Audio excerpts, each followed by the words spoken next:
Hello everyone, good evening and welcome back to my mini blog. তো এটা হচ্ছে একটা মেলা, বেশি বড় মেলা না, ছোটো মোটো একটা মেলা। তো এই দেখো এখানে একটা খেলা হচ্ছে, তো আমি দেখছিলাম, খেলতে তো পারবো না, তো দেখলাম। আর এটা হয় গৌরীপুরের মেলা, এটা প্রতি বছর হয়। আমি আগের বছরও তোমাদের সাথে শেয়ার করেছিলাম মেলাটা। তো এইবারও আমি গিয়েছিলাম একটু, ভেবেছিলাম হয়তো শেষ হয়েছে, কিন্তু না, গিয়ে দেখি শেষ হয়নি। তো বেশি বড় হয় না, ছোটো মোটো, কিন্তু সবই থাকে ওখানে। মানুষ অত ভিড় হয় না, মানে বেশিরভাগ মানুষ জানে না, তার জন্য হয়তো ভিড় হয় না, একদম কম ভিড় হয়। কিন্তু ভালো লাগে মেলাটা, একদম হালকা ফুলকা একটা মেলা। তো প্রতি বছরই হয়, তো আমি প্রতি বছরই যাই, এই বছরে গেলাম। তারপরে এখানে ওটাকে কি বলে, পাপড়ি চাট বলে নাকি, আমি জানি না, আমি খাইও না ওগুলো।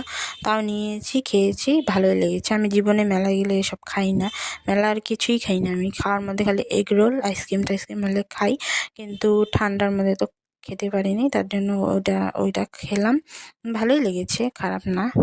তো আজকের জন্য এতটুকুই, বাই বাই, ভালো থেকো সবাই।